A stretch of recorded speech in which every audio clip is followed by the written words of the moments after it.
If you're running a business, people have probably told you to use AI or get left behind. And I get that urgency. Still, AI doesn't fix a messy business. It exposes one because AI can only work with the information it can see. So if you ask AI something about your business, about stock or sales or customers or about your team, that information needs to be connected to the AI to be useful. That's the idea behind NetSuite by Oracle, the sponsor of this episode. NetSuite is the AI-powered business management suite that securely connects your financials, your inventory, your commerce, your HR, and your CRM into a single source of truth. And with NetSuite Next, AI is built into that connected system. It can surface useful insights, help with routine work, and let you ask questions about your business in plain English. For the first time ever, you can try NetSuite Next for free if your business is generating 7 figures or more. Just go to netsuite.ai/Bartlett. That's netsuite.ai/Bartlett. I've had many leading experts on this show, including Matthew Walker, and they've all said the same thing about sleep. They've said it's the biggest positive investment you can make in your own performance. You can have the best strategy in the world, but if you're consistently tired, poor decision-making will follow and eventually cause other things to fail in your life. So if you're looking to optimize your recovery, you should start looking at what you're sleeping on. Our sponsor, Helix, makes high-quality mattresses tailored to your body. It doesn't matter if you run hot, sleep on your side, or need something firm. Helix has a mattress for you. And I asked them recently to send one to a member of my team, and Juan received it. And we travel a lot, so when he's home, quality sleep really matters. And he told me he's getting the best sleep of his life. And the data backs it up, with 82% of people in a Helix study saying they saw an increase in their deep sleep. And with a 120-night trial, you've got 4 months to prove it to yourself. You can get 27% off at helixsleep.com/diary. That's helixsleep.com/diary. If I'm not drinking or snorting something, what the fuck do I actually enjoy doing? You know, who am I? Africa Brooke is a speaker, a podcast host, and she's helped hundreds of thousands of people see the world in a new light. Thank you. Pleasure. Africa does not give a fuck, and that's why I love her. If you're on the left, then you're the good person. If you're on the right, then you're the bad person. We're hanging out online where these platforms incentivize binary thinking. Are you with us or are you against us? There's only so much you can take. Most people didn't like when I said that as a black person, I'm not oppressed. That there is a very real difference between being a victim and making victimhood an identity. Because if you don't think that you're worthy, that's always going to be the belief that you feed every single time. What became your dark side? From the age of 14, I was a blackout drinker. That's when I started to see that I was behaving in the exact same way that my dad did. Sex and sexuality. Can you talk to me about what you've learned about those topics that might benefit me? Wow. Without further ado, I'm Stephen Bartlett, and this is The Diary of a CEO. I hope nobody's listening, but if you are, then please keep this to yourself.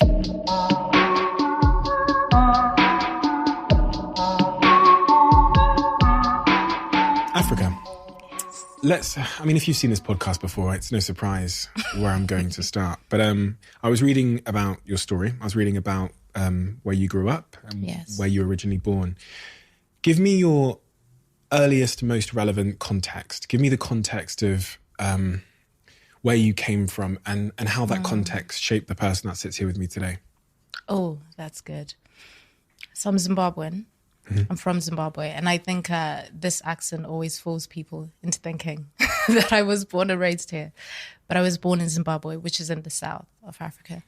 And I came to the UK when I was 9 years old. So I remember my life back home in Zimbabwe quite clearly and vividly, actually. I don't remember it being hard apart from my experiences with my father.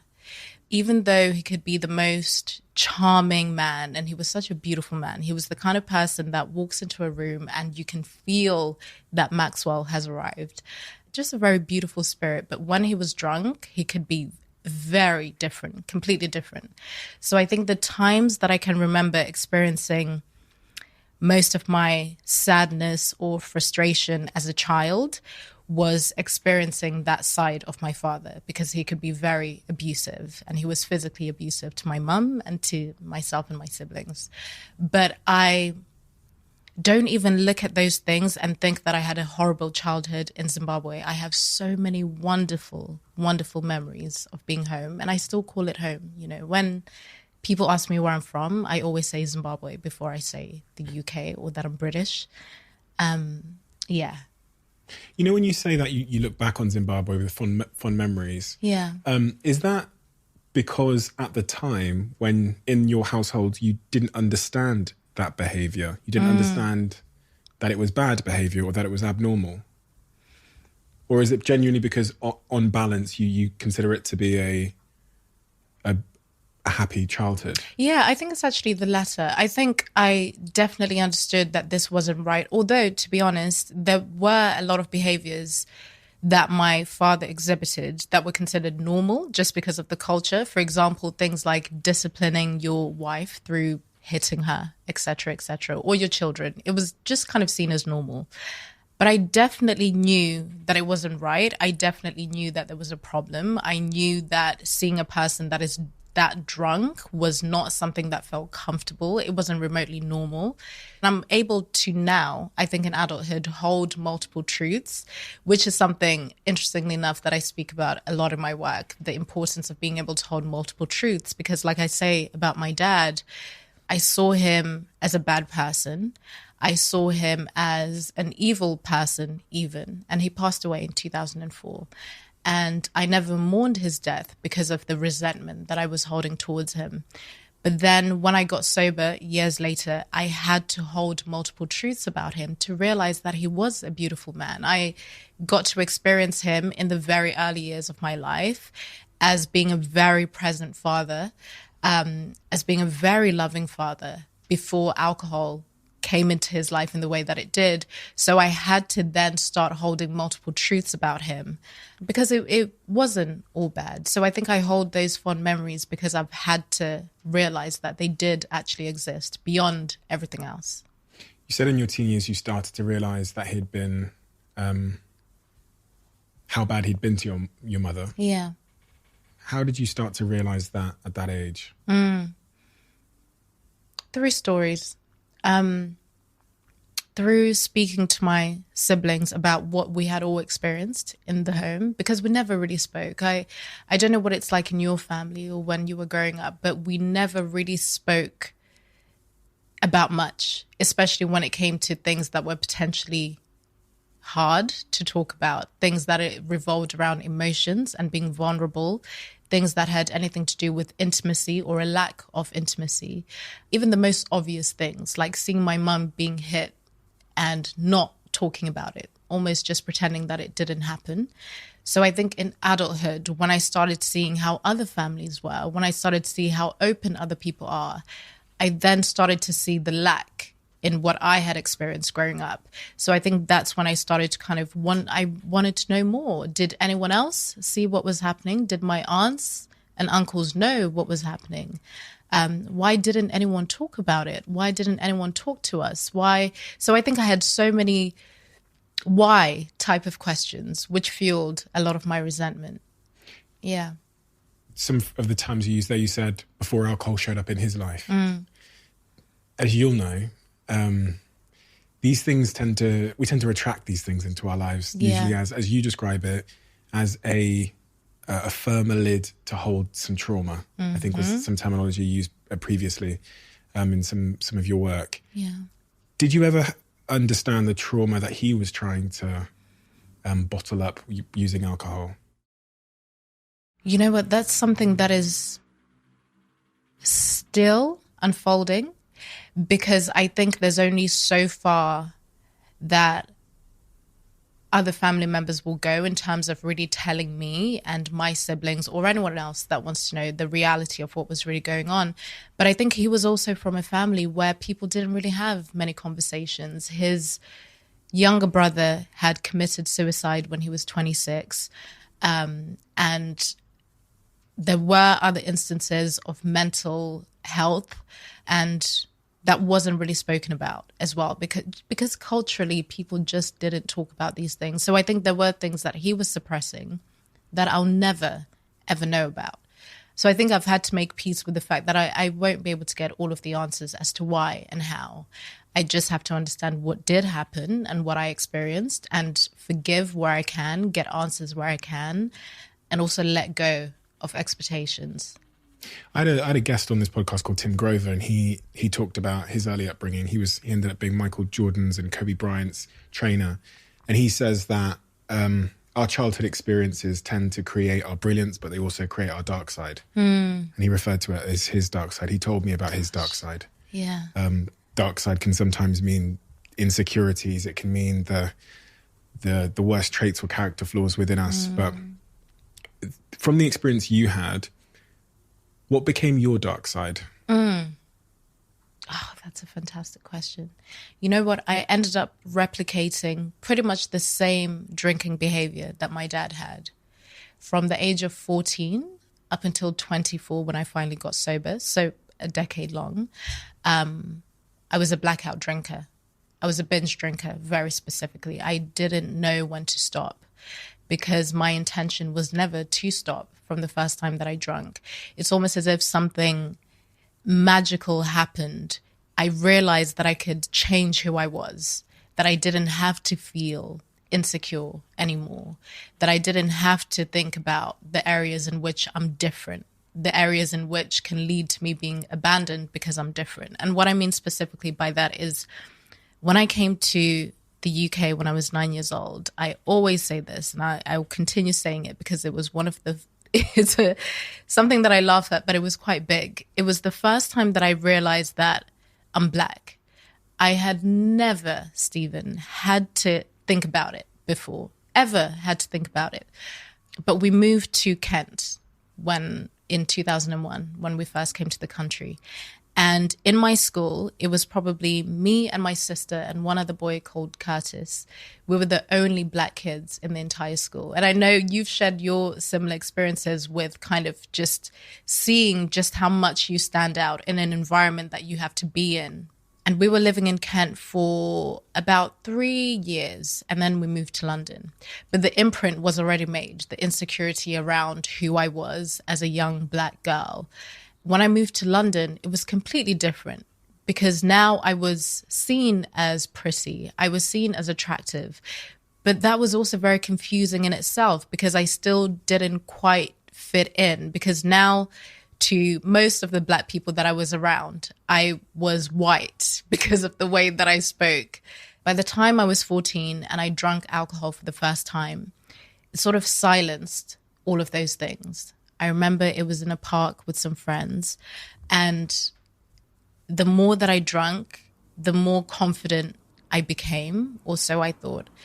And the more that I just felt at ease in myself and in my body and with the people around me, even though I didn't start binge drinking or blackout drinking from that moment, an imprint had been made, a pattern started to develop, that every time that I drank from that time, the intention was to get fucked up. The intention was to experience that same level of comfort and confidence that I felt that first time. And I tried and did replicate that same pattern over and over and over and over again for 10 years. And that's when I started to see that I was behaving in the exact same way that my dad did. So I think that's the sort of shadow that started to form. Lying. That became a habit of yours. It did. Compulsive lying. What was compulsive lying doing for you on a psychological level? What was it allowing you to escape from, or escape where to? Was it allowing you to escape to? It was allowing me to feel accepted. It was allowing me to sort of create my own world, because the world that I'd been in, a world where someone that was supposed to protect me and my siblings and my family did the complete opposite and damaged our family in a very, very, very big way. I remember that it did start in Zimbabwe when I would be at school, and I was quite young, maybe even 6, probably around 6 or 7. I would go to school and sort of tell other kids about my dad and who he was and how amazing he was and all these things that he would do. And parts of it were true, but most of it wasn't. Most of it was just me trying to create a reality that I could live with, a reality that made me feel safe, a reality that made me feel comfortable, a reality that other people could sort of step into for a moment and think, wow, that's incredible. So therefore it would make me incredible in some kind of way. So I think I started to get rewarded for that. And then it just became habitual, because anytime that I felt like I wasn't fitting in the way that I wanted to, or that things were happening within our home that were just very uncomfortable. And I didn't, again, have the language for that. It was all just feeling, knowing that something is quite wrong. I would then go into a different environment and just create a story. And when you were speaking to example, I think he was talking about something similar in relation to lying, where he was saying kind of embellishing the truth, if you will, to kind of create a story. And I resonated with that so much, because I think that's exactly what it was for me, just trying to create a different world. And when alcohol was a part of that as well, it was just even more explosive. And I think there was something quite addictive about that. Being able to create your own reality and convince other people that that reality is actually true.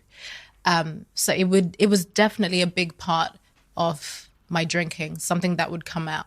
It's so interesting, because when you were describing why you lied, a lot of people will listen to this and think, well, I can't relate because I'm not a liar. Yeah. But the lens in which I sort of heard that through is pretty much everyone listening to this is lying for the same reason. The words you used were to create a reality. Then you said, I would be rewarded for, and I found it better to live in. And if you think about an Instagram filter. Yeah, yes. That's a form of creating a world where you feel more comfortable and get more rewards for.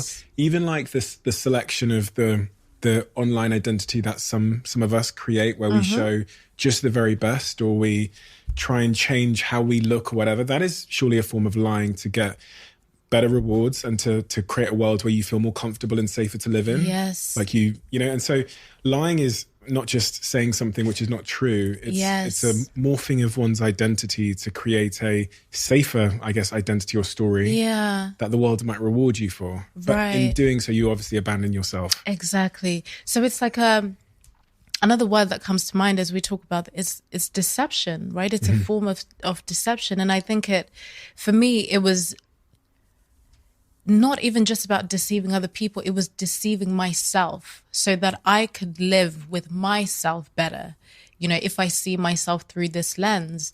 But yeah, it's very interesting how we can hear certain words and think, no, that doesn't resonate with me. I don't do that. But then it just shows up very subtly in the things we do every single day. But yeah, lying was a huge thing. Was a huge thing for me. And it's something that I really had to look dead in the eye when I got sober 6 years ago. Yeah.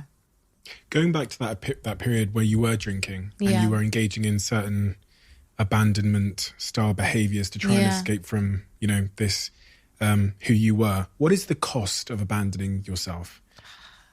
What is the cost? I know it's quite a profound thing, but what was the cost for you of that continual, for almost 10 years, finding ways to abandon yourself? The cost was that I never got to know myself. I never got to know myself. Not in the ways that I really wanted to anyway.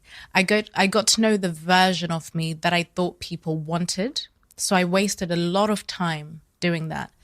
And there was also a very real mental cost, because waking up next to someone, not knowing where you are, not knowing if you've had sex with that person, there's a huge mental cost to that. On your self-esteem, it fuels a lot of shame. It fuels a lot of guilt, because I would be in relationships sometimes when these things would happen. Not have I cheated on my partner, or was this just something innocent because my clothes are still on? So it really, really had a huge mental cost. So there was a lot of anxiety. There was a lot of insecurity. I would even say, you know, a low-level paranoia, because when you wake up not knowing whether you've done something, but feeling like you will need to apologize for something, going through my phone just to have an idea of what I've done or what I didn't do, who was I with, how did I end up all the way in fucking Surrey when I was in Soho not too long ago.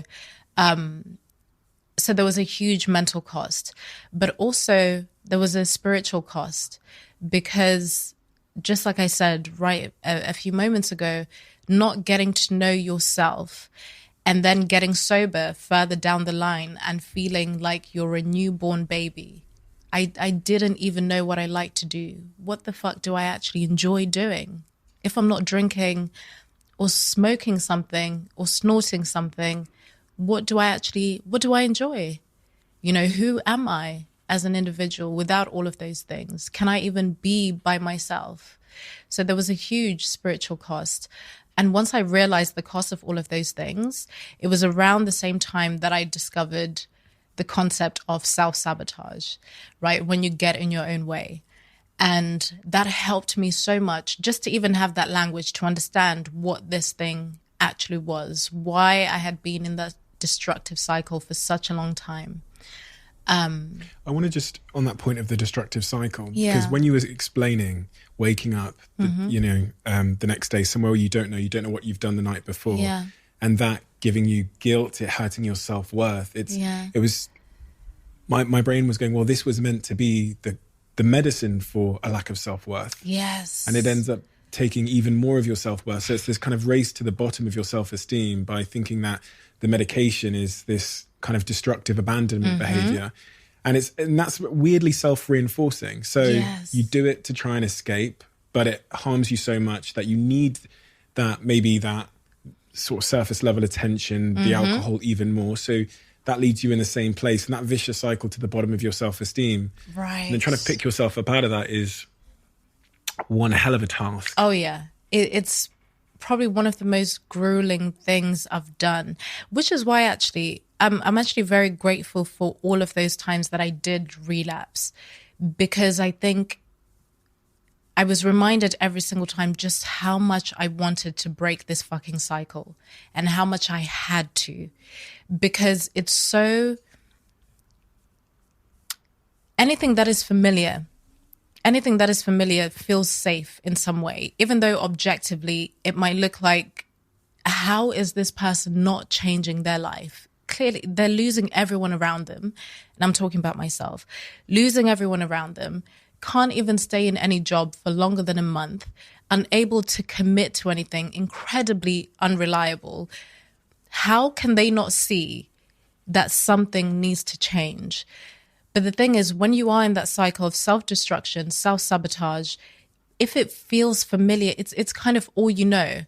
That when I would have those bursts of sobriety where I'd be sober for 3 months and 6 months, and I didn't have any chaos, I didn't have any drama, I was reliable.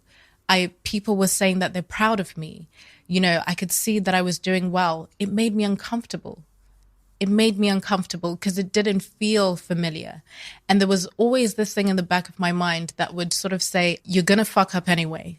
So might as well just do it now, you know? And that's when the justifications would come. Things like, I haven't had a drink in 6 months. So maybe if I just have one, it's going to be different, you know? Or I would say things like, I have a problem with alcohol, but cocaine is not the problem. So maybe I can still have a line every now and again.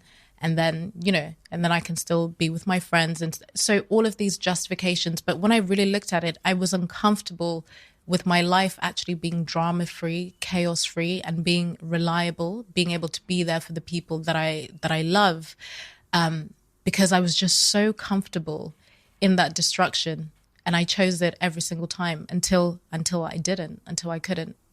If someone's listening to this and they're in one of those sort of downward, negatively reinforcing self-esteem cycles, where you're carrying out a behavior because you have low self-esteem, but then that behavior is actually resulting in a lowering of your self-esteem. It can be a toxic relationship where you're staying because they took your self-esteem, so you think that they're the only ones that can give it back, but they're hurting you even more. I see that a lot in my DMs. Right. Or it can be other. What advice would you give to someone to try and break out of that negatively reinforcing self-esteem cycle?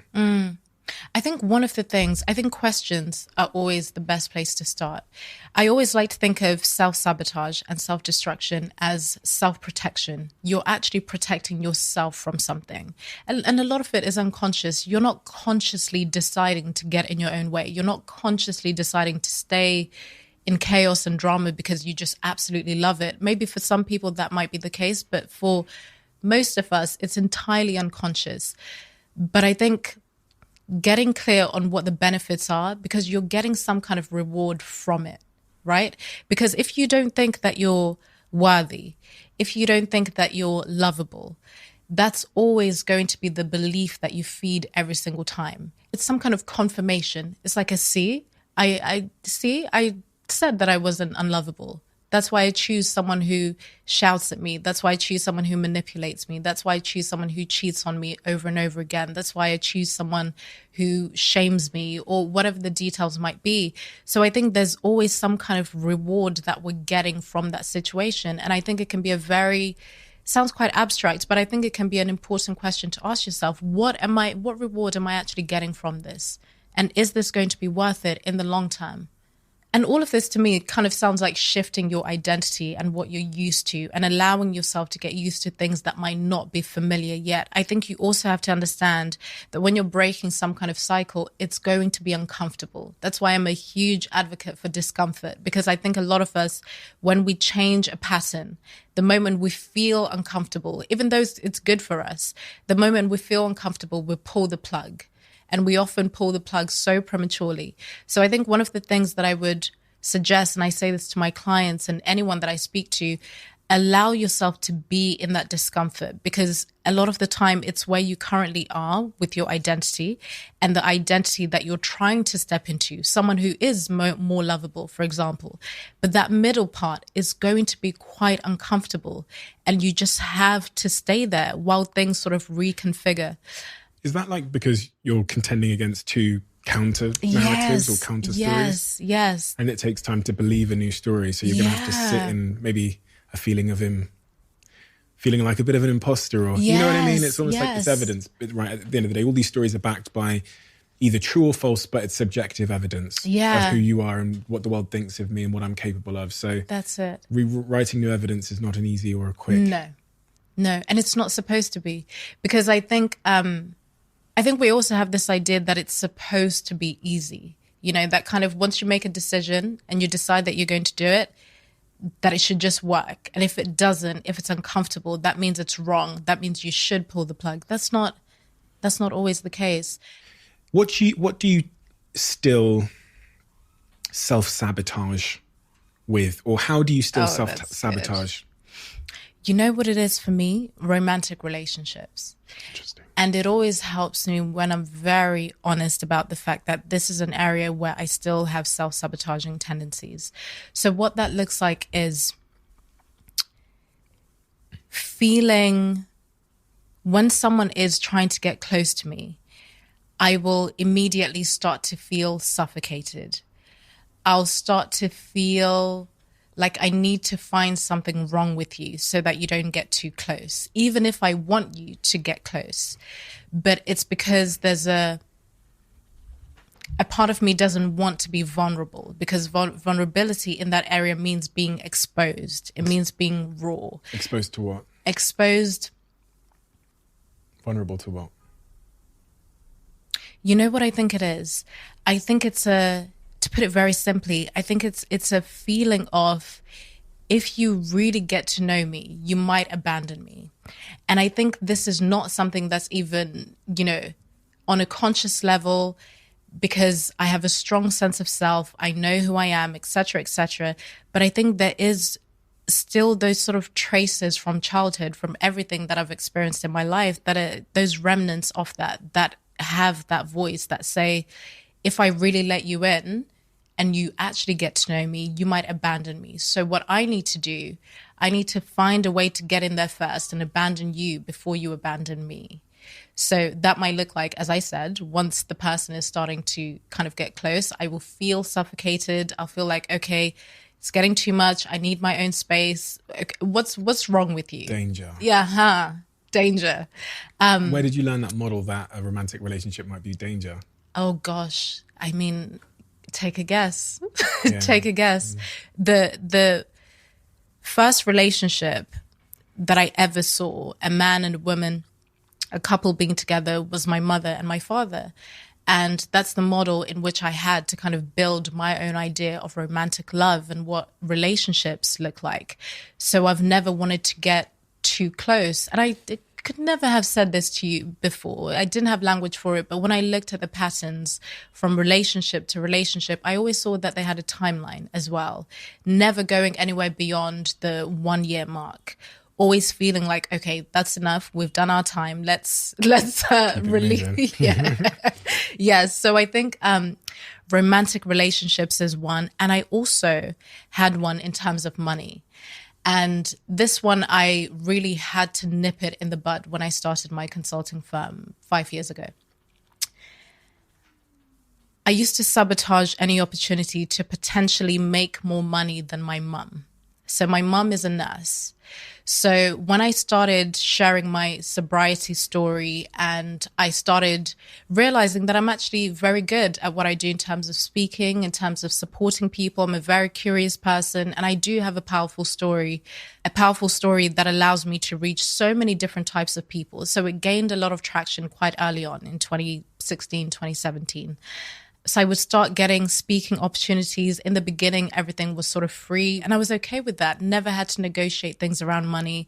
Money was not something that was spoken about in my family growing up. I don't know what it was like for you, but the only time that money conversations were really had was through arguments. You would only hear money spoken about where there wasn't enough money, etc., etc., etc. So I always had so many different money stories. Money is very hard to come by. Money doesn't grow on trees. You have to work hard for money. So many ideas about rich people. Rich people are bad. Rich people are this. And no one in my family explicitly said that. But I think culturally, it was sort of just a thing. People don't have to explicitly say it. Culturally, we all know what the stories are. So when I would hear or get emails saying, Africa, we'd love for you to speak at this thing. It's just half an hour. What is your rate? We're offering 3K. I would just experience so much discomfort knowing that my mum is working so many hours as a nurse on her feet and she's probably making half of that or just about that. So what I would do, and this was not a conscious thing until I started looking at my money story, I would let those emails sit. Any email that was saying I would be getting paid, I would let those emails sit until it was too late. They've probably offered someone else because I just felt so uncomfortable making money so easily. So I would sabotage any opportunity to get paid. But if it was free, I will reply straight away. I'll do it. But when you're in business, that doesn't fucking work. It doesn't work. But even outside of that, I was shown that because I was incapable of receiving when it came to money, I was incapable of receiving in so many areas. I was incapable of receiving love fully because when I did, I would shut down because a part of me thinks I don't deserve it. I was incapable of receiving opportunities because I'd feel like this has happened way too easily. It's supposed to be hard, but this is so easy. So I would be suspicious of it and sabotage it. So those are the two main areas that I've really had to do some work on over the past years. On the first point, you were very much preaching to the choir there, as I've talked about quite a few times on this podcast. Why do I see relationships as like a bird trapped in a cage or someone trapped in jail? Well, I go, well, that's what my father was. My father was trapped.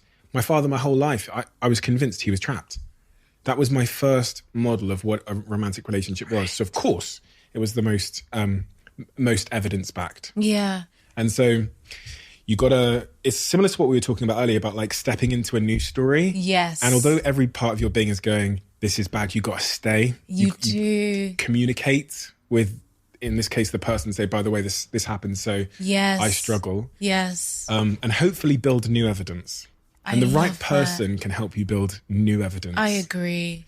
Which is what my girlfriend helped me to do. She helped me to build, by just being herself and not being a prison guard. She created new evidence, and that new evidence is strong. It's not, the old evidence is still there. Mm-hmm.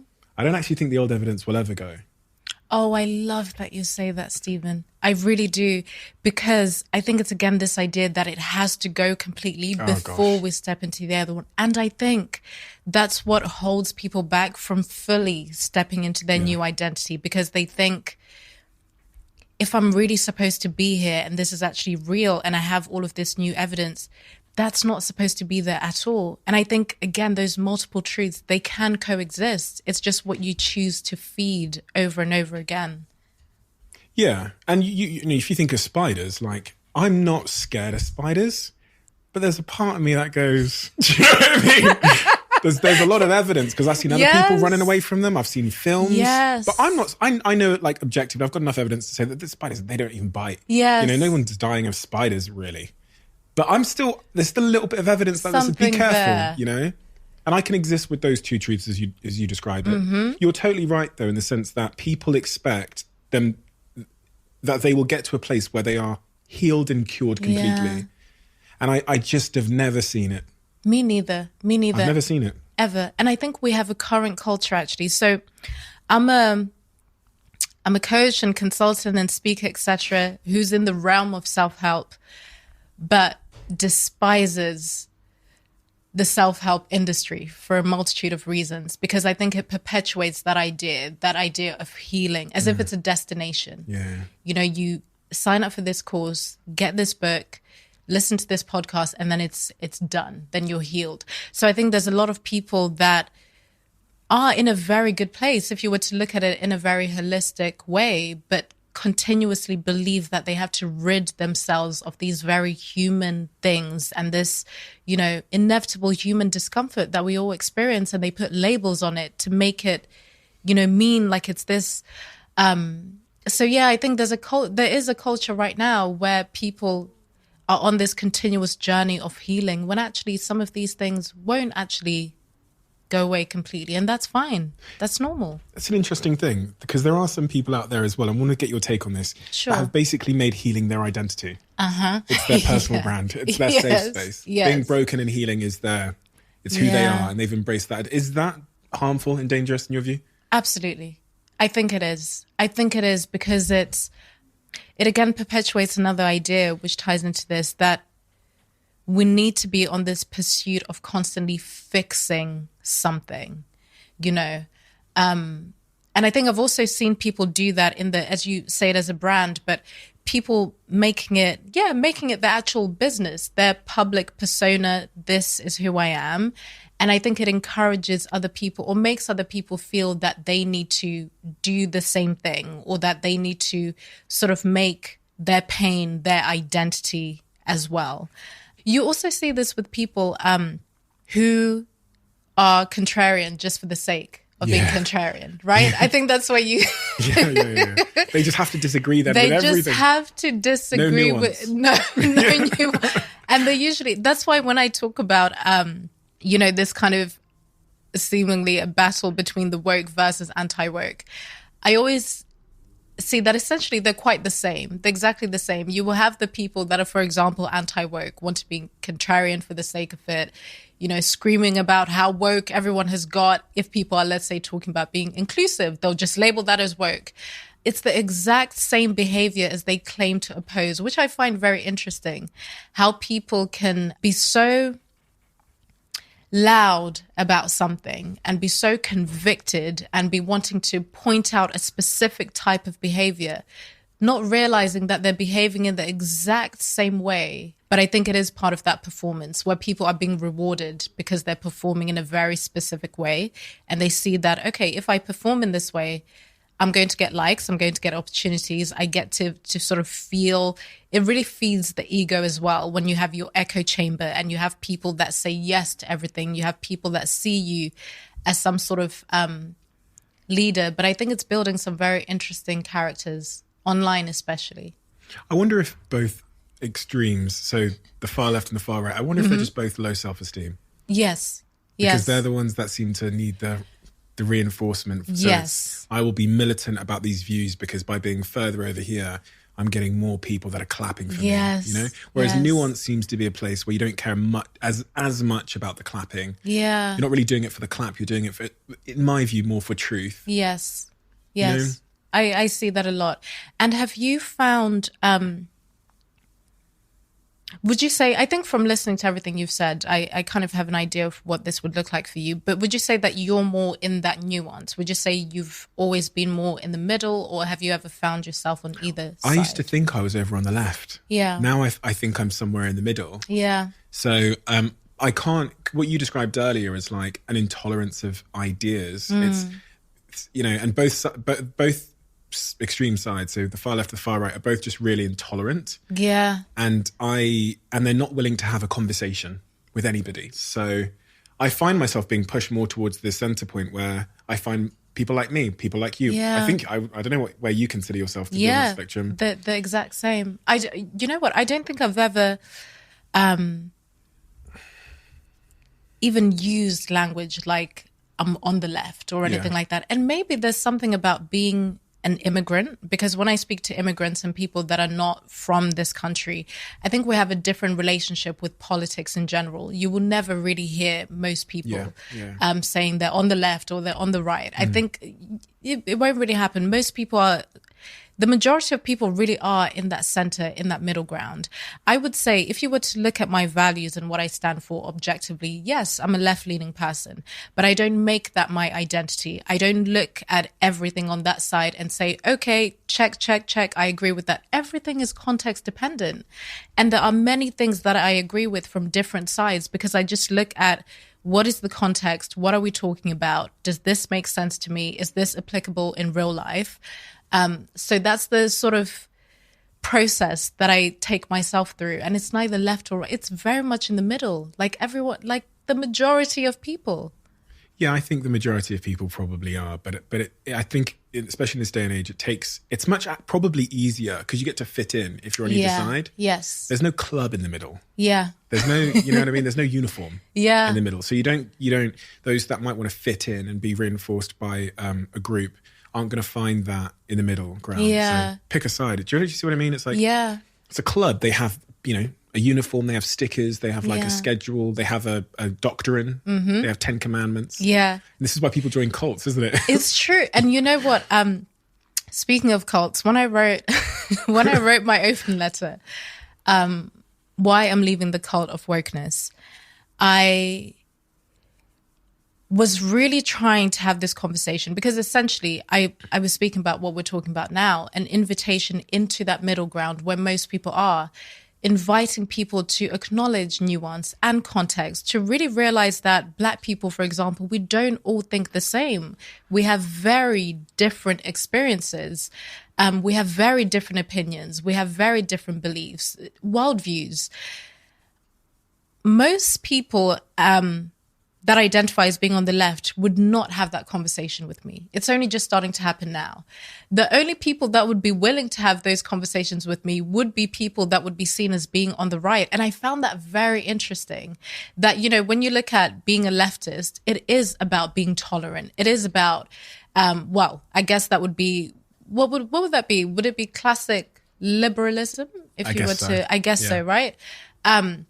But even that approach is seen as right-wing now. So I understand why a lot of people really are getting pushed out of the left and more into the center, because most people would not have that conversation with me, because the moment you critique something from the left, you're labeled as being on the right, which is just the most absurd thing I have ever heard. Yeah. But I think now, 2 years on, things are starting to shift a little bit more. I think people have stopped being so fearful of what is known as cancel culture, even though I prefer to call it collective sabotage, because I think that's a much more accurate term for it. I think people are being less afraid now to ask questions, to be like, actually, let's hear what this view actually is. We don't have to agree with it, but we can at least acknowledge that it exists. But I think people that are on the right, from my own experience, especially if we're talking about media, etc., have been more willing to have these conversations and to have more debates and to honor that gray more than the left. I've probably had thousands of tweets from people telling me that I cannot speak to that person on my podcast, right? Thousands of tweets. And I promise you, I've never had those tweets from someone on the right. Yeah. No matter which guest I get on or what they believe, no one from the right has said, Steve, you cannot platform that person. Right. It's never happened. So, and that again, you're not you're you're basically going to punish me if I don't say, think, and have conversations that are in line with your doctrine. Yeah. And for me, that has been alienating. And this is why I now consider myself to be more in the middle, because I don't agree with that intolerance. I think I should be able to have a conversation with anyone, including Donald Trump. Right. I hope I never get to the point where I would not be willing to have a conversation. Do you know what I mean? Yeah. That reminds me of like the, I don't know, 18th century. I know nothing about history, so I just named an old century. It reminds me of the 18th century when they used to like burn books because they didn't even want people to hear stuff. Yes. And anyway, speaking of controversial topics, one of the things that's become surprisingly controversial over the last couple of years is, and probably for a little while longer, since the 17th century, is this idea of accountability, which to me seems like much of the antidote to self-sabotage. It's like taking personal responsibility for your life and your situation. I've heard you talk about this. I actually think this was the first one of your first videos that caught my attention, was you talking about taking responsibility in a really, a fairly direct way. So tell me how taking responsibility, what that means to you, but how that helped you to rise out of that phase you had from 14 to 24. Yeah. Oh, it was huge. It was huge. And it had to be one of the first things that I did. Actually, as I think about this and sort of speak out loud, I think what allowed me to get and stay sober that 8th and final time was taking personal responsibility. I think all of the other times I had wanted to place blame on a lot of things outside of me. So my dad would have been the easiest person because he was an alcoholic, and because of his abuse and because of everything we experienced and because of the instability, because of coming to a new country, moving to a part of the UK where just me, my sister and Curtis are the only black kids, the adversity I experienced from that. So I think there were so many ways that I could externalize, right? But I think the moment that I was able to say, okay, well, Africa, what part did you have to play in this? So you've experienced all of this adversity. What now? What fucking now? No one else can do it for you. And I think that helped me so much. And another thing that I had to do, which is a part of that responsibility and accountability, was making amends. So people that have followed the 12-step program, for example, will know that making amends is a huge part of it. I didn't follow the 12-step program. What's the 12-step program? So 12-step is AA. Essentially, Alcoholics Anonymous. You go through a 12-step process of accountability, essentially. And one of those steps is making amends, reaching out to the people that you've harmed and making amends. And that's what I had to do. And I really did that. And there was a lot of shame. There was a lot of guilt. There were a lot of people that didn't want to hear it. But there were a lot of people that were very grateful that even after all of these years, I'm coming to them and acknowledging something that I did or played a part in.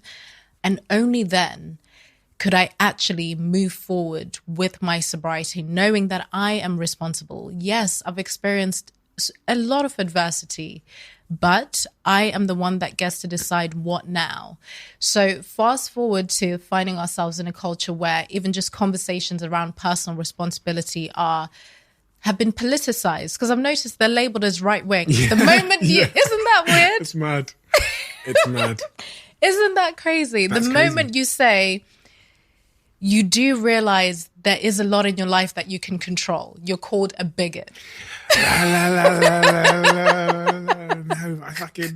I'm a puppet and I'm a victim. And there's nothing I can control. And it's that political party that did this. Yeah. Okay? So just and that unfollowed. Yeah.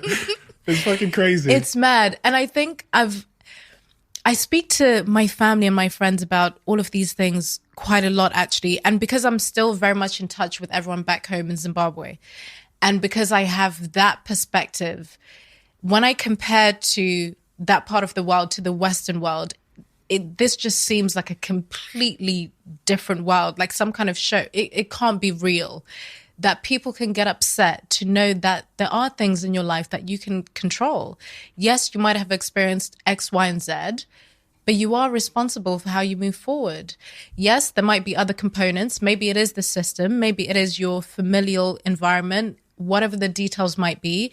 But there are also things within your control.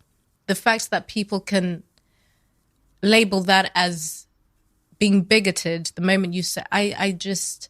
Wouldn't you want that to be the case? Wouldn't you want to have things that you can control? The thought of being powerless to my circumstances is the most terrifying thing in the world. You know, being that's why I refer to it as a puppet, that someone else is pulling these strings. Right. And that I'm powerless to my situation. So I find it empowering and liberating to say, do you know, there is a lot of things I can control. Yes, I'm broke. Or yes, I'm in this situation, but there's something that I can do. Yeah. And I have to also express the nuance that you did, which is there are a lot of people that are disabled. There are a lot of people that have found themselves in horrifically unfortunate circumstances through no fault of their own. Yes. But I find it really important for my sanity of mind and my optimism for the future to know that there is something that I can do to change my situation. Absolutely. That's a controversial idea. Imagine that. Would you have and I can thought hear that? the people typing out at you fucking bastard, you fucking... Easy for you to say. Yeah, rich motherfucker with his cars. What is it though? Do you think you know what that is? Yeah, because it holds a mirror up to you. It makes you feel like, for some people, and I think it was for me at some point as well, holding that mirror up and saying, do you know what? I might have had part to play in this, and I'm actually, I can have a part in getting out of the situation. For some people, is evidence of their inadequacy, that they just don't have the self-esteem to confront. So it's easier to blame. Blame is a nice shield. It's a nice way to deflect the attack against my already fragile self-esteem. I would do that, of course, when I was younger and someone might point at something. Blame was a way for you not to hit me in the self-esteem. It was a way of saying, no. That's not because I'm inadequate or because I'm not capable or I'm not smart or because I'm not working hard. It's because of this other thing. And so leave me alone, Africa, blocked. Yes. It's like, do you know what I mean? That's my analysis of it often, is it's, for some people, it feels like evidence of their inadequacy. Yes. And why would someone not like that? Well, because it makes you feel like shit. Yeah. And I think because we're also being encouraged, especially the younger generation, who I really now more than ever want to make more of an effort to really speak directly to them, is because I think we're sort of training each other to not prioritize emotional resilience, because along with personal responsibility, resilience is also another controversial word. You know, this idea that you can build a strong foundation within yourself, that even if something happens externally outside of you, you are able to deal with it. You don't have to go into that deep, dark place and think that is it, full stop. So I think because most people are not emotionally resilient and are not nurturing and sort of cultivating that within themselves, it continues that cycle where you just end up in perpetual victimhood. And then we are in a culture that rewards victims, you know. And I think self-correction there, actually, and I want to make this very clear, that there is a very real difference between being a victim, someone who has genuinely been victimized, and making victimhood an identity. There's a huge difference between the two. But I think when you start to make victimhood an identity for anything and everything, that's when it might be time to actually hold a mirror up to yourself. On that word resilience, I think the reason why resilience is, in part at least, why it's a controversial topic is because it kind of starts to merge into the lane of like mental health. And resilient people, when they think of resilience, they think of like, shut up and deal with it. Yeah. You know what I mean? Yeah. And then that acts as in conflict to the narrative of like, express yourself, feel your emotions. Yes. It's okay to be not okay. Yeah. So talk to me about the distinction you make between those two things and your relationship with both. You know what? I guess this is where I would bring it back round to holding those multiple truths. Because why do we think that we have to choose between one or the other? Why can't you be both emotionally resilient as an individual, as a being, and allow yourself to express yourself, and allow yourself to be vulnerable, and allow yourself to have those real low moments that we all do? And I think both can coexist. It's really not one or the other. So what is the opposite of resilience then? The word weakness comes to mind, but I don't know if that's accurate. I don't know if that's accurate to what... I'm not sure. But it's interesting because the word weakness comes to mind. And maybe a part of me, or even for someone listening, we we think associating the word weak to yourself means there's something wrong with you, that it's a bad word. I think there's this idea that it's bad to be weak, or it's not acceptable to be weak. But I think we all have moments of weakness. But I don't know if that would be the opposite of resilience. What do you think? So if we're talking about emotional resilience, maybe the opposite is emotional, maybe fragility. Maybe, I don't know. It's something within that realm, right? Yeah. And the reason I'm basically playing devil's advocate with myself to see if it is two truths, or if what we were describing earlier about being expressive and being in touch with your emotions, is that being emotionally fragile, or is that something else? I wonder if another word that's coming to mind, for some reason, soft.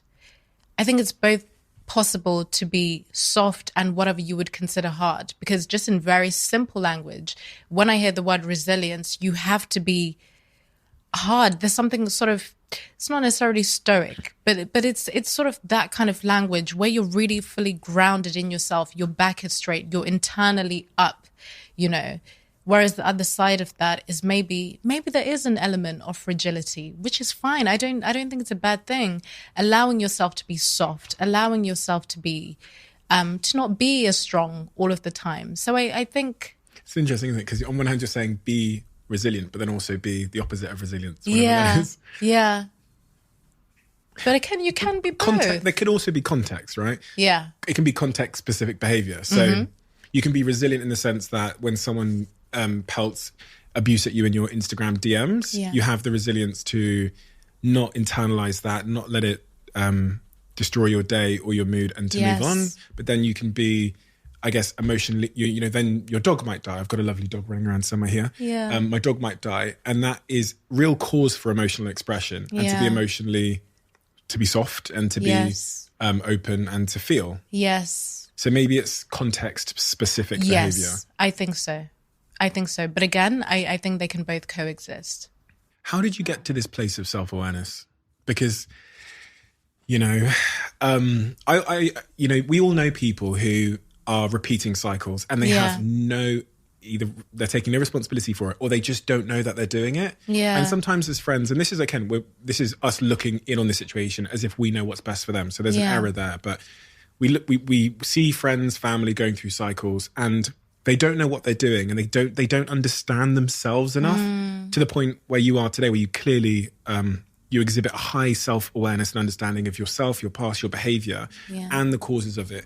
One of my favorite quotes that I've ever written, which is based on a friend I had, was, you can read as many books as you like, but if you can't read yourself, you'll never truly learn a thing. But you can also say you can read as many books as you like, but if you can't read yourself, you'll never make progress. Yes. Because you can have the information, but implementing it requires understanding the being in which you're implementing that too. So how did you become so apparently self-aware? You know what? I think I've always loved to read. I've always loved to read and to hear other people's stories and to hear other people's thoughts. So one of the first people that I discovered the 8th time that I got sober was Carl Jung. So he's an incredible psychotherapist who explores shadow work and, you know, our shadow self, etc. And I think through his work and then finding many other teachers, many other mentors along the way, just through books, mainly books and self-study, I was able to finally have language for the things that I was experiencing internally. So I think it helped that I did have that foundation of already being quite a self-aware person, but now having language for my behavior.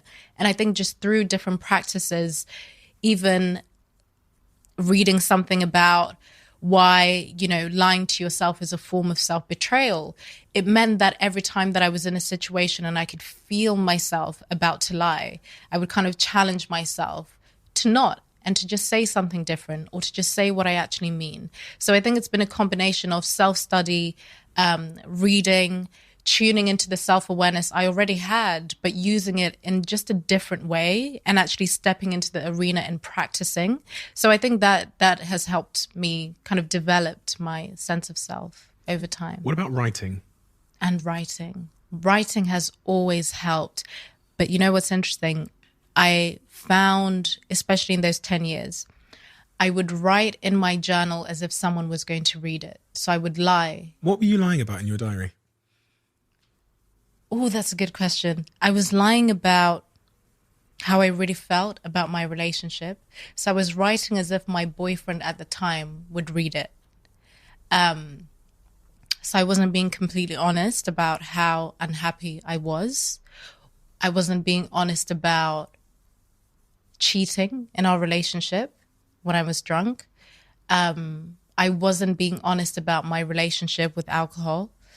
I wasn't being honest about how I really felt about one particular family member who I really wanted to heal things with.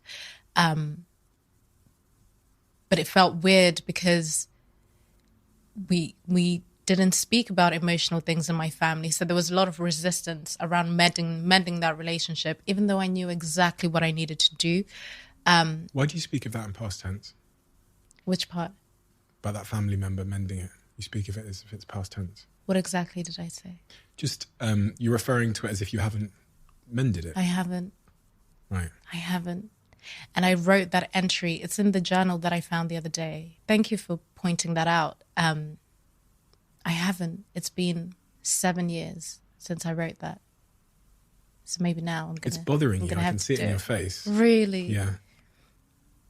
It does. It does. She was on that list of amends that I had to make back in 2016. And I made amends with everyone on that list apart from her. And I see her quite often. And there'll be times where I feel like I want to say something because there's not even anything specific that happened. It's just the way that I was behaving at the time that I was in the height of my destruction. And she had just moved from Zimbabwe to here. And I was always her favorite cousin. And we were so close. And she was so excited to see me and to see me after all of these years. And when she came, she didn't meet the me that she remembered. And I noticed that very early on. And now we're much older, it's 7 years later. I can still see that there's a part of her that feels hurt in some way. And I know that there's something that I can do and say to sort of break that. But there's a lot of resistance around it because in my family, there are just certain conversations we don't have. But I've been starting to have those conversations with some family members. But she's just the one person that I haven't done it with yet. Why?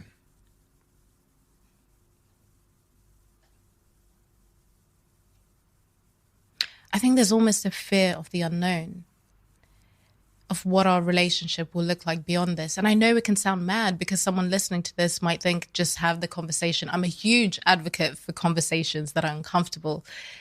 But when it comes to this, for whatever reason, there's a fear of the unknown, even though I know that the unknown is going to be potentially a stronger relationship. So you could say there's almost an element of self-sabotage when it comes to this. But it's a fear of some kind of unknown around that. Any advice? Well, I mean, I struggle with the same thing. So let's not pretend that I'm perfect in this arena. But what some of the advice that sometimes helps reframe the decision is, you know, taking myself to my deathbed and thinking about the decisions I would, if I was laying there and this was the last moments of my life, what decision would I wish I would have made on this particular situation? Yeah. That's quite clarifying. And it also cuts out this kind of unconscious feeling that I think we all have that there'll always be time to do it. Yes. We can always do it next year. Yeah.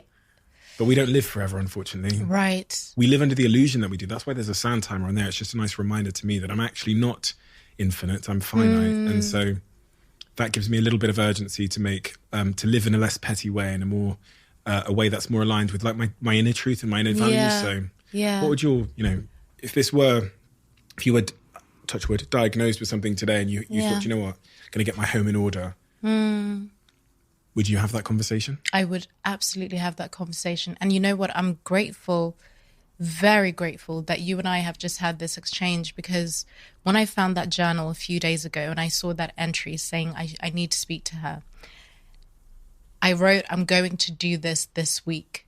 And I finished the entry with, if I don't do this, I'll never know what our relationship can be. I'm going to do this week. And it was 7 years ago. I'm going to fucking do it this week. You're going to get a message from me saying... She no longer talks to me. She's blocked me on Instagram. That's what the unknown so was sorry, about. Yeah. Wow. My goodness. And you know, again, what you've just done is hold a mirror up to, because I can feel a sort of tightness in my chest, but I also feel kind of like a relief in my shoulders at the same time. So it feels quite conflicting, but it makes sense. Because you've just held a mirror up to me. Because in every other area of my life, whether it's business or life or writing, I'm very sure I can have any type of conversation. I'm very assured and confident and know exactly what I need to do. But it's amazing how in certain areas, there's still that sort of childlike, oh, I can't do this. It's too much. That's too big. That's why having someone, even in a brief exchange, that can hold a mirror up to that part of you and just ask just one question without asserting or trying to put forward a specific thing you should do. Just a question that can kind of make you think, oh, I hadn't actually thought about that. I mean, I've got those things in my life too. So like, as I said, of course I have. I've got conversations that we put off for various reasons. And I think one of the things as well that I often ask myself is like, if you get too tied up in the outcome and it all becomes outcome dependent, what are they going to say? How is it going to be? You probably never make the decision. But if it becomes based on like, why do I need to do this for myself? Irrespective of outcome. You know what I mean? Then you start living more in your truth. And the second point I was going to say is that tightness in your chest. It's an interesting thing because whenever we find ourselves in those situations where something is making us uncomfortable, or, you know, you described it as a tightness in the chest. The tightness in the chest is not going to, doesn't leave us because we ignore it. It's like this little insidious force inside of us that will lead us up in little ways. And we think often, as I have in my past, that if I just suppress or compartmentalize that, that's the best way to deal with it. I think the way that we release whatever that tightness in the chest is such a good indicator. It means we've got work to do, right? Right. Because I was thinking about that analogy, like that conversation didn't put the tightness in your chest. The tightness was already there. The tension was already there. Yes. It just came to the surface. Yes.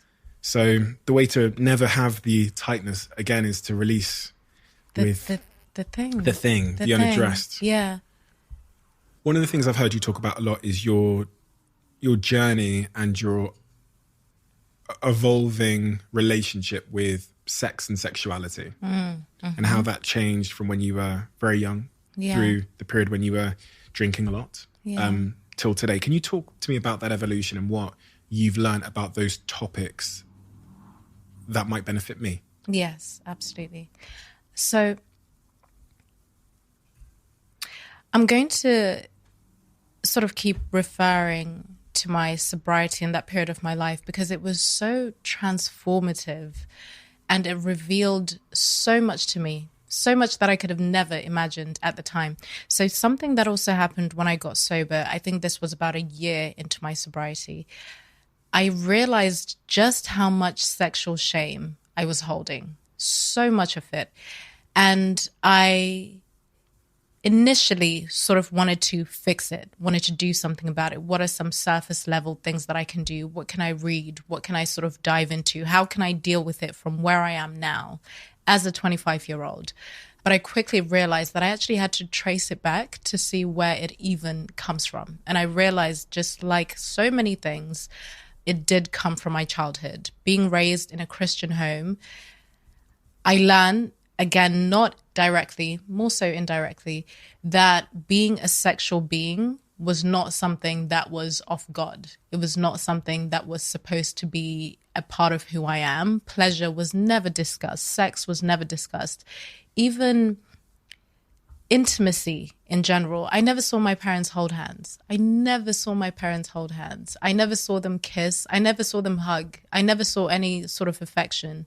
But I knew that they loved each other. I knew that they cared about each other. But affection and intimacy, I just never saw that. Not for a moment. Did you see that growing up? It's a really interesting one because I'd say yes and no. So I say yes because below the age of maybe 8, maybe I could got memories of that. And then above the age of 10, no. And I call my parents by their first names. Okay. And I've really struggled with intimacy because of the exact same reasons. Like even the word best friend made me cringe until the age of, still kind of makes me cringe now. Too. Yeah. Yeah, really. Like when people would say it or call me their best friend, this is part of me that goes, oh. Stephen, me too. Like it's just a bit, even boyfriend would make me like, prison. Like, you know what I mean? Me too. That's why when I found the word partner, I was like, okay, that feels much better. We stand next to each other. We don't. Oh my goodness. Yeah. So when I sort of wanted to really understand where a lot of this sexual shame was stemming from, or just more so even outside of sex, intimacy, feeling very disconnected to other people when it came to intimacy, but also from myself.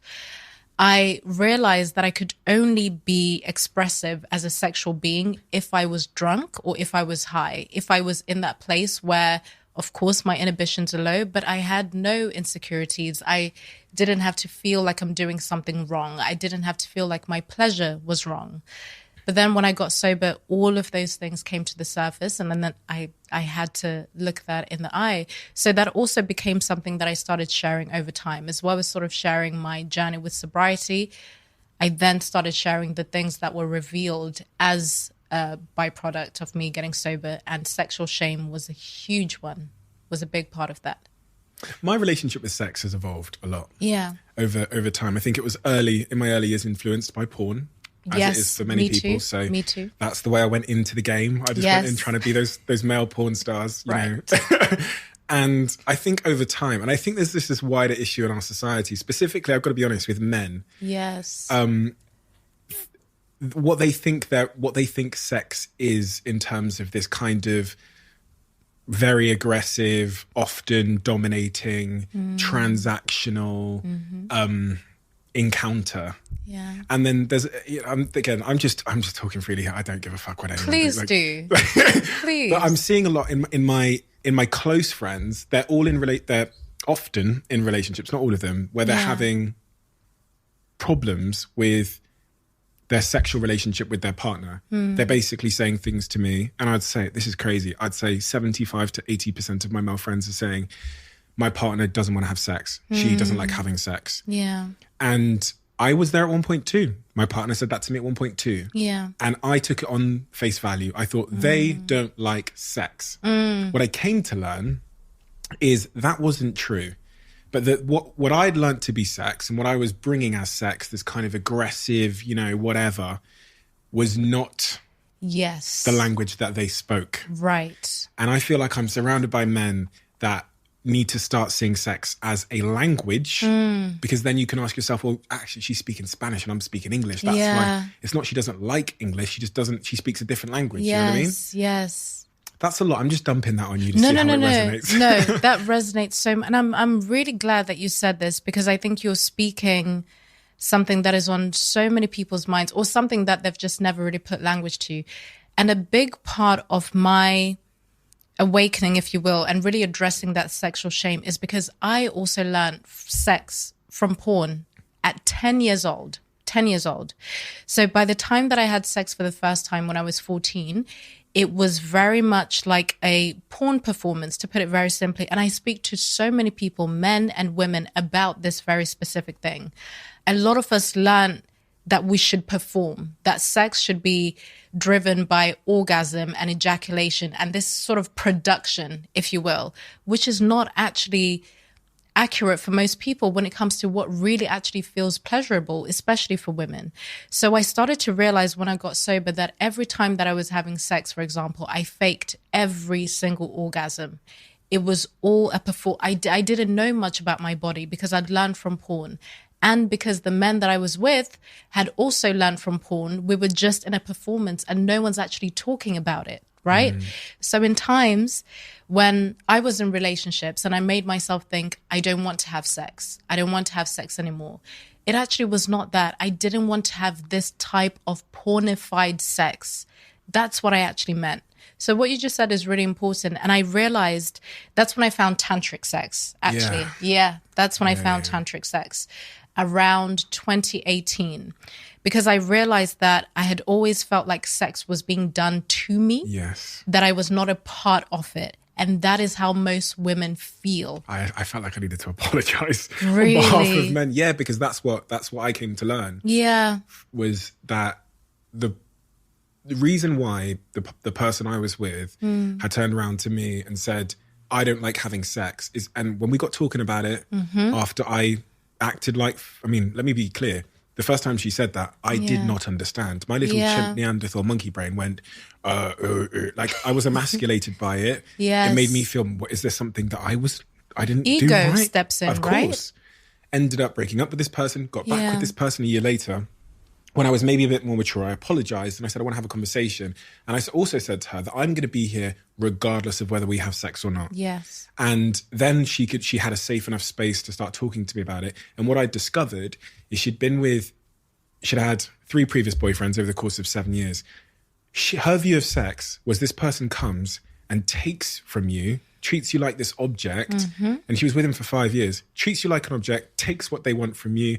And then he was actually going and cheating on her as well. Right. So not only was he taking, he was then like hurting her. And that cycle just repeated. Her relationship with what sex is was really, really toxic. Yeah. She didn't like that. Yes. She didn't want that anymore. Yes. And that's what she and me probably referred to as this word sex. So it was kind of like learning a new language of sex and what it actually is. That meant she went from the place of like, I don't want to have sex anymore, to absolutely loving to have sex. Yes. And I didn't think it was possible. I thought if they don't like sex, dump them. Yes. You know what I mean? And go find someone that will Right. that will let me take. Yes. And you know so, what? You've articulated that so beautifully in terms of sex being a language.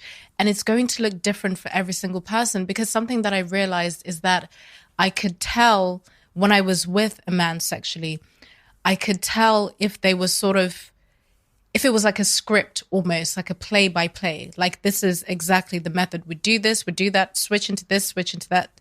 It wasn't sort of flowing and very intuitive as to what's actually needed in that moment, which reminded me of porn. And I would also realize actually, and this is something that I've spoken about so much because I ended up starting a sexual wellness company called Cherry Revolution over time. And I realized that even some of the positions I would get in were very much like porn, because certain positions in porn are like that because the camera is there, not because it's comfortable, because that's the shot for the viewer to be able to see it. So when I started to see that, I'm starting to replicate this in my most intimate, private moments, but we're both doing it. I made myself believe that I didn't enjoy sex. So then drinking and drugs and everything that came with it, I felt like those were the moments that I could be fully expressive without needing to perform, which is very interesting because you would think it would be the opposite, that I would then perform more. But I felt as if I could actually speak my mind. If I didn't enjoy something, can we try this? Can I do this instead? Or I just want to give, or I just want to receive. Can we be slower? And then when I was sober, I felt like I couldn't say those things, because if I say it to you as my partner, I might be emasculating you. I might be embarrassing you. You might think something is wrong. So I would just perform, and you're performing as well. And then it just causes a huge disconnect. So tantric sex was the first thing that I came across that made me realize and really articulated that sex is actually not a specific destination. Did you know that you can actually enjoy sex without ejaculation, that you can have a full body orgasm, that you can be very slow, that foreplay can be the main thing that you do, that you can experience orgasm without penetration? Just so many different ways of articulating that experience of sex. And it's just that, an experience. And that changed so much for me.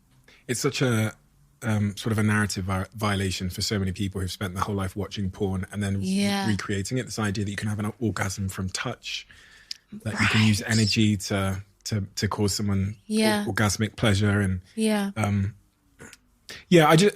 it's a really important topic that I think people need to talk about a lot more. And I think just saying to someone that's listening to this that might be in a relationship where they're in a sexless relationship. Yes. Just proposing the idea that what if you both say there was 10 languages. What if you're just speaking the wrong language? Right. You know what I mean? And what approach would you then take? You'd probably try and learn the language. Yes. Yes. And also communicate to them what language you speak and see how you can be bilingual, I guess. Yes. You know what? It reminds me of, are you familiar with love languages and that whole thing? Yes. I realized that a lot of people expect someone to give in the way that they like to receive. Amen. You know? So no one really says, okay, how do you like to receive love? How do you like to give love? And the moment that I started asking those questions, even though believe me, I fucking cringed in the beginning. I'm like, really? Am I going to ask? But you get used to it. Yeah. And if they run off, good. Yeah. Stephen, it's been a game changer to just ask the person that I'm dating or my current partner to be like, how do you like to be loved? How do you like to receive love? And how do you like to give it? Because just those simple questions can change so much. And then you can use the same with sex. What do you like and what do you not like? What have you changed your mind about? What do you like to do now and again, or maybe not so much sometimes? How much time do you need? How does your arousal actually work? And I know that some people might not know how to answer these questions for themselves. So it's actually very good to start asking yourself those questions before speaking about it with someone else. These are questions that you can just start to ask yourself before introducing them to someone else, but they can change so much, because I think we get into relationships and make so many assumptions based on our individual experiences and our worldview. And we expect the person we're with to reflect the exact same thing back to us, but we don't ask questions. It comes back in many respects to what we were talking about earlier, this kind of binary approach to life. They either fit or they don't. There's no space for conversation and nuance and I guess mutual development together, towards the same. This idea that you have to actually build and develop a relationship towards a place of satisfaction, as opposed to finding your perfect soulmate or perfect fit. Right. I'm going to find someone that likes to have sex like I do, that likes to talk like I do, that likes the things I do, as opposed to this kind of molding towards being more cohesive together. I love that term, mutual development. And it makes me think actually that this is a term that can apply even outside, maybe even especially outside of romantic relationships. This idea that people don't have to be perfect, that they don't have to exist in the way that I want the world to be or in how I expect them to be. Maybe we can actually mutually develop a different perspective together because we're two different beings coming together. Because a very powerful my most term. successful relationship, my current relationship, we are completely different. Really? We don't believe the same things. We don't have the same fundamental beliefs. Yeah. But the reason why it works is because of one very simple thing: communication. A very healthy, high respect communication, where everything isn't an attempt to win. It's an attempt to genuinely understand, to move forward. Yeah. And I think you can have two people that want very, very different things, whether it's in sex or in business or their beliefs about religion and spirituality, be bound together as long as they have respectful communication. I agree. You know what I mean? And I guess empathy is part of respectful communication. Yeah. This is a bit of a left field question, but it just came into my head. Yeah. Because I remember a previous guest writing this in the diary after they left. Very left field. What is the pain that you enjoy having? Oh. I won't give my X-rated answer. Let me think of... What is the pain that I enjoy having? I experience a lot of growing pains now more than ever. Now, especially in the past, I would say 4 years, as the work that I do in the world reaches more people, and as I'm constantly stretched in a lot of ways, which I really do enjoy, but it challenges my sense of self. I think sometimes it can feel painful to shed aspects of my identity, and I actually enjoy that. I enjoy that because it is part of my growth process. And this is not a PR answer or anything like it. It's the absolute truth. I experience, the discomfort that I experience, but sometimes it's painful because it means that I have to make decisions that scare me. It means that I have to allow myself to be fully seen and really step into that idea of being visible. And with visibility comes a lot of vulnerability as well. So I think that is a pain that I enjoy and will gladly accept. And then the X-rated thing that I will not say. That's a pain that I want. I'm not going to. No. This one I'll keep to myself. Okay. Thank you. We still want to monetize this episode, so yeah, thank you. Can I turn the question back onto you? Of course you can. What is a pain that you enjoy? The gym. No, I'm joking. No, the first answer that came to mind, quite honestly, was heartbreak. And I tell you why, because heartbreak feels like the most intense pain that I think I've ever experienced. Yeah. The most all-consuming, like black hole that I've ever been in is just like having my heart broken. But at the same time, that pain for me is evidence of so much. It's evidence of my ability to feel so deeply. Mm-hmm. And so I almost feel sorry for people that never get to have a heartbreak because you never get to feel the full, what I think to be the full spectrum of your heart. Yeah. So it's not something that I would ever wish for, but it's something that is a real indicator that I had a chance to feel so strongly. Bit of a weird answer, but... No, not at all. Not at all. Thank you. What ideas or beliefs do you hold to be true that pretty much everyone else disagrees with? Things that you are sure are true. Yeah. But most people disagree. I'll tell you one of the biggest ones that most people didn't like a couple of years ago. When I said that as a black person, I'm not oppressed. And I mean, you could say that anywhere else in the world and it'll be like, yeah, of course, we understand. But people, maybe a small minority, but a very loud minority, especially at that time where everything was so overly politicized, really didn't like me saying that as a black person here in the Western world, having have come from Zimbabwe, a country that is, the population is genuinely, truly oppressed. And I know what that looks like. I'm not oppressed. I'm not oppressed because of my race. I don't see my race as a burden. Yes, there are things that I've experienced, a lot of adversity that I've experienced. I know the reality of what it means to live under the systems that a lot of us do in and out of the Western world. I acknowledge all of that. And at the same time, I'm not oppressed. As a woman, I'm not oppressed. Yes, there are oppressive systems and things that absolutely have to be questioned and looked at. And there are many things that I advocate for where people are truly oppressed. FGM is an example. I'm a huge advocate for working with survivors of FGM, female genital mutilation. So I work with a lot of grassroots activists. I do a lot of work around that. So I understand what oppression looks like, sex-based oppression. But for me as a woman, I, as an individual, am not oppressed. And I think a lot of people didn't like me saying that for some reason, because I think some people saw it as me undermining black people or undermining women, which is very odd, you know, to even think about. So I think that's something that is, to me, completely non-controversial, that was seen as a controversial statement to make, maybe because of the climate at the time. But that's one of the things that I can think of.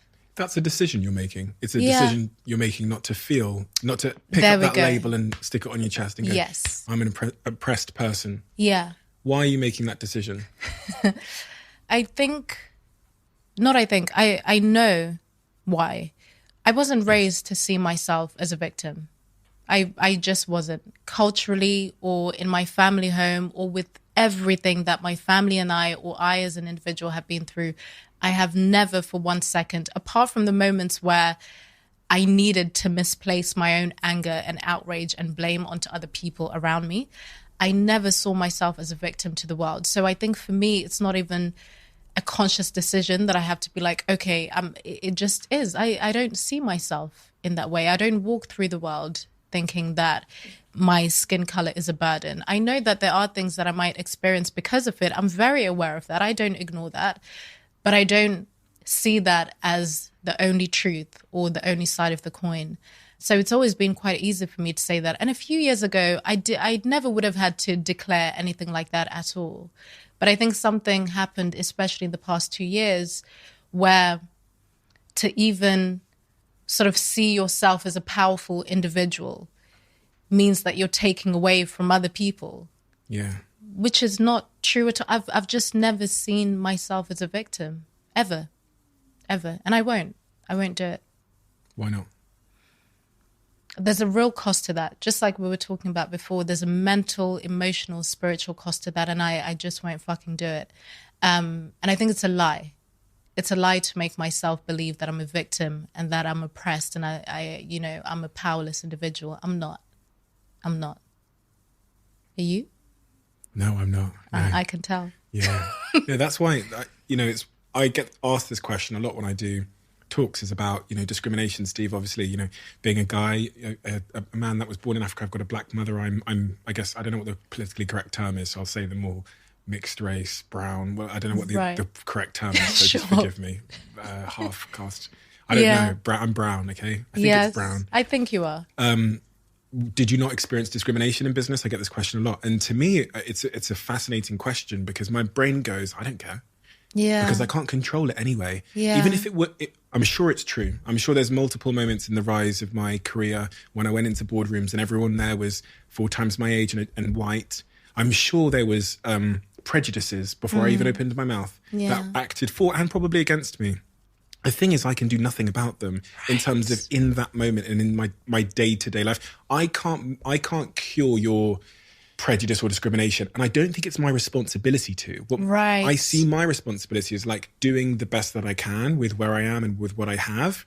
And I then heard about this thing called labeling theory, where in psychology, if you're given a label, it then has a big impact on your future performance. So if I call myself, if I label myself as oppressed or at a disadvantage, I will start acting like I'm a disadvantaged person. I'll show up with less confidence, with more pessimism, and all of those things are probably going to be more harmful than the discrimination itself. Absolutely. So it was a decision that, like, to focus on what I can control on a macro level. Of course, you fight every opportunity you have for equality and to end systemic discrimination and to educate people better from a very early age and to change the way that media looks and to have more black podcasters, as we've done a big campaign around, and all of those things. But on a day-to-day, do I want to burden myself, as you say, with a label which I don't think will serve me, will help me show up better? The answer is no.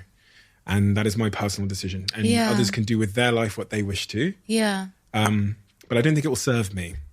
And you can, again, this goes back to holding two truths. You can choose not to be oppressed, but then also fight for those that 100%. Are oppressed. Or fight for equality at the same time. Absolutely. It's not to diminish the authenticity of the issue. No. And I also, another reason why I'm very fierce about this, is because I think as we have those conversations around representation, etc., I think we do need to see more people, whether it's black, brown, what have you, people that are in the minority, depending on where they are. I think we need to see them positioned as powerful, sovereign beings. Exactly. So the reason I'm very serious about the conversations I have and saying, no, I'm not oppressed. I do know what oppression looks like. And I will continue to champion for, as you say, equality, etc., but it's actually my responsibility to claim my power as an individual who inhabits a black body. It's actually my responsibility. This has to be a part of the representation conversation. We can't always just want black people to step forward to talk about the struggle, because just like you say, I started to notice actually that every panel that I would get invited to do, all the interviews, it would start with something along the lines of, so Africa, as a black woman, so Africa, as a woman of color, what have you experienced? Nothing. What if I haven't experienced any kind of, what if I don't have some kind of story? Because I started to find that it would put me into a position where I would kind of feel like I have to find a story where something, but what if nothing happened? You know, why can't I just be seen as a writer, as a consultant, as a business owner, as an entrepreneur without being a black entrepreneur or a black speaker or all of which I really value. And I see the importance in recognizing those things in those specific terms. But why does it have to be positioned in such a way where I have to look for adversity connected to my race? So I've really started to be very firm around that and to reject that. And in interviews to say, I'm really curious to know why you opened the question like that, you know. And sometimes people don't even realize they're doing it because it's just become a script, you know. That would be a terrifying rebuttal. if I'd asked you that and I was not in a minority, I would be fucking terrified. Right. I'd be terrified. Because you're right, there's almost this assumption that you're going to be the voice of oppression on this panel. Mm-hmm. So we're going to come to the oppressed now, and we're going to ask you about oppression. Right. So I think there's a bit of cognitive dissonance where 100%. Then someone like me says, actually, no, I'm not oppressed. People don't kind of know what to do with you then. It is really violates a bunch of narratives. Right. And that's a good thing. But imagine the opposite. Imagine them going, no, you are. Imagine them going, no, Africa, you are. But you... And don't forget that and be oppressed. But Stephen, that happens. Yeah, I know. That happens in some messages that you get. How can you deny that you're oppressed? I've had people tell me. So that's very interesting because it tends to be white people a lot of the time that do that. Really? Mm-hmm. Because they kind of, and in a way I sort of can understand where they're coming from in that they really want to stand up for something. They really believe this idea that every single person that fits into this identity marker thinks and behaves and has had this experience. So they don't then realize that they've become quite regressive in their quest to be progressive, which is very interesting. I had the most interesting conversation about racism on Twitter many years ago where... I think the trending topic of the day was like, you can't tell a black person what racism is or something like that. And I'm saying, well, no, like racism can go both ways. Yes. I can be racist to a white person. Yes. I can be. I can not give someone a job because they're white. Mm-hmm. I can discriminate against them purely based on their skin color. I can be. And this lady online was arguing with me, basically saying, no, white people can't tell a black person what racism is. She was saying that to me. And I literally go, you're telling me what racism is right now. Yeah. And that is totally okay. Yes. And she apologized. She went, you're completely right. I should never have spoken to you. She literally went, I should never have told you what racism is. She got herself caught in her own... Right. Because she abandoned truth and she just started falling in line with this binary nonsense narrative that white people can't talk about racism. Yes. Like, what are you fucking talking about? Yes. To be honest as well, like, I'm half white. Right. Do you know what I mean? So I've got this luxury. I can shapeshift. It's like, so does that mean because I'm half white, I can only half talk about racism? Right. Because it's also racist just to say that I'm black. That's just picking one half of my identity, right? So see how this entire thing falls apart the more that you sort of... You interrogate it. In any way. You blow on it and it just fucking crumbles. Because it's just bullshit. It's propped up bullshit by people that are virtue signaling that just don't know what they think or believe. So they've just gone with the cult. It's like... Yeah. It's the script. It's the script. That's why I think questioning, and it can seem so simple, but questioning can really allow you to sort of snap out of this trance because a lot of it is, it's a trance. It's a script that people repeat and you regurgitate and you parrot that interrogation. Right. It's like you wake up in the morning, you go to your side, and then they give you the beliefs, the 174 beliefs that you have to believe, and you go, okay, cool, got it. And you don't even look at it. You just insert it in your little, it's like a SIM card. They just put it in your brain and you never understand why you believe these things because they're not your beliefs. Yeah. Someone said to me one day, they said, if you believe the same things as everybody around you, they're not your beliefs. And it was a really interesting thing because it's true. That's powerful. But if you believe pretty much everything that everyone around you believes, they are not your beliefs. They're the beliefs of the society you lived in. And if I moved you to Germany at a certain time, you might well have had a different set of beliefs. Exactly. You know what I mean? Yes. Or if I'd moved you back to my history's good, to the 16th century when slavery was rife. Yes. And you had a slave, you might have believed a completely different set of things were okay and normal. So beliefs, there's very little correctness to many of them. If happiness is this recipe that contains all of these essential ingredients in order for you to make the dish of happiness, what is your recipe Which ingredients are you currently lacking for that recipe? That's a fantastic question. Which ingredients am I lacking for the recipe of happiness? You said that much clearer than I did. I should just use that. I should just... We'll retake that when she's gone.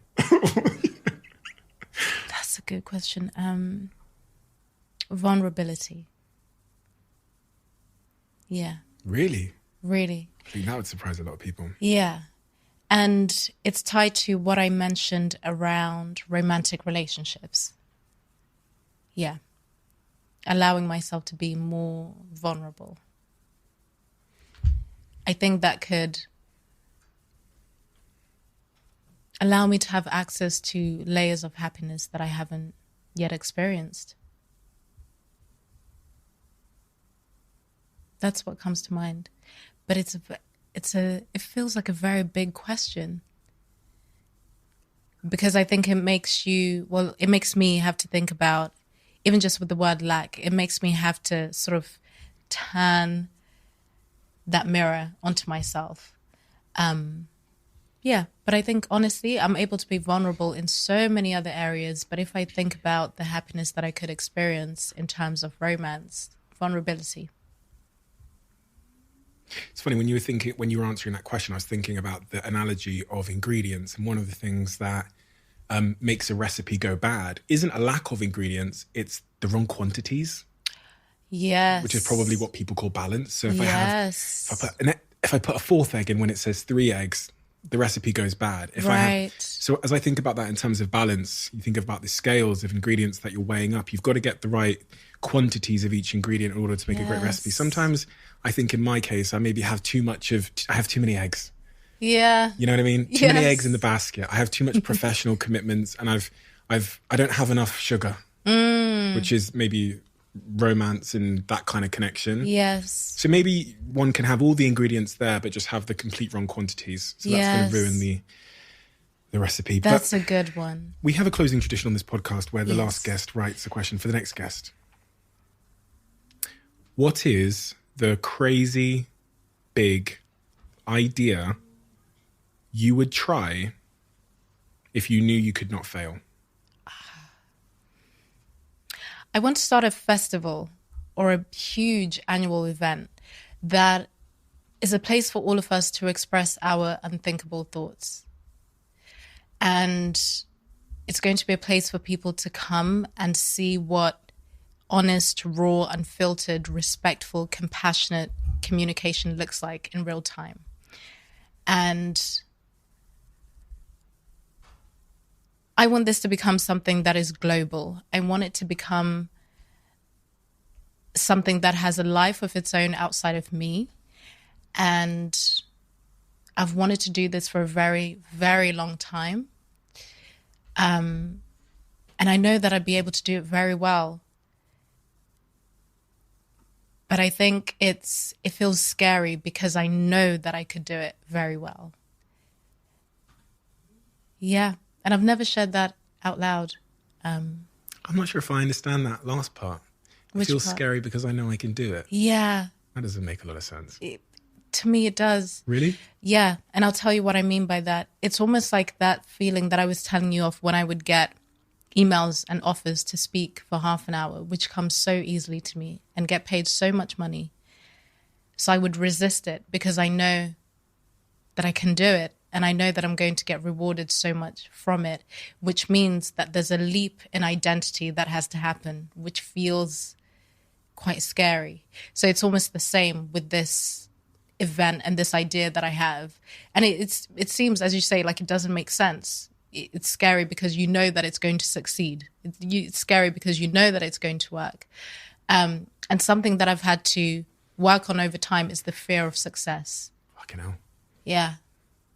So this event and this thing that I want to do is sort of linked to that. It's a barrier that I have to break and will. So yeah, what a great question. Africa, thank you. I wanted to speak to you because I saw so much nuance and truth and importance in the way that you communicate, but also what you communicate. And so it's very rare these days that I will DM someone out of the blue and say, you should come on my podcast. Yeah. And that is just for me, that is a sign of how much I respect what you're doing and how important I think it is to have conversations that are, that are unthinkable thoughts and that are fearless and that are challenging, whether they are right or whether they are wrong. I'm a big believer in just being able to have the conversation, because I think that is the starting point of progress, where two ideas can clash and then they can merge and find the truth and move forward as maybe one shared idea. And there's not enough of that. There's not enough people like you that are doing that. So I have a very big suspicion that you are going to be a very important voice on a global level, and that you are going to be a star. I really believe that, because you're very rare, and it's an important rare. It's a very important rare, and hopefully it's a flourishing type of rare, but it feels like it's become a bit of a dying breed of rare. People that are willing to have conversations, regardless of how they might be perceived by those that receive those conversations. So thank you for being that voice in society, and I think this is just the start of our friendship. I know that might make you cringe, because friendship. Please, more of that. We are best friends. Let's say, we'll revisit that. Yeah, we'll get there. Stephen, thank you.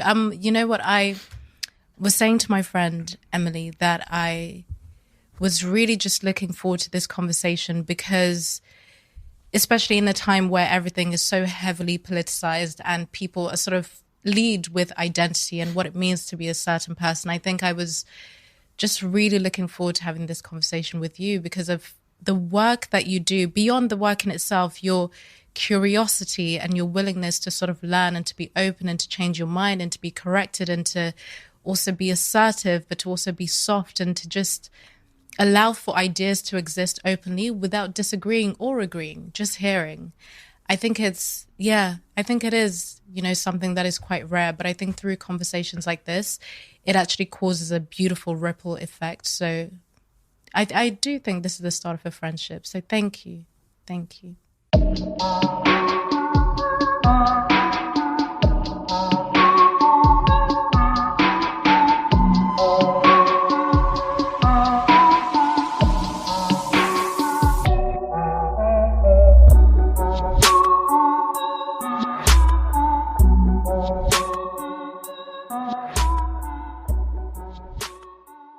If you're running a business, people have probably told you to use AI or get left behind. And I get that urgency. Still, AI doesn't fix a messy business. It exposes one, because AI can only work with the information it can see. So if you ask AI something about your business, about stock or sales or customers or about your team, that information needs to be connected to the AI to be useful. That's the idea behind NetSuite by Oracle, the sponsor of this episode. NetSuite is the AI-powered business management suite that securely connects your financials, your inventory, your commerce, your HR, and your CRM into a single source of truth. And with NetSuite Next, AI is built into that connected system. It can surface useful insights, help with routine work, and let you ask questions about your business in plain English. For the first time ever, you can try NetSuite Next for free if your business is generating 7 figures or more. Just go to netsuite.ai/Bartlett. That's netsuite.ai/Bartlett.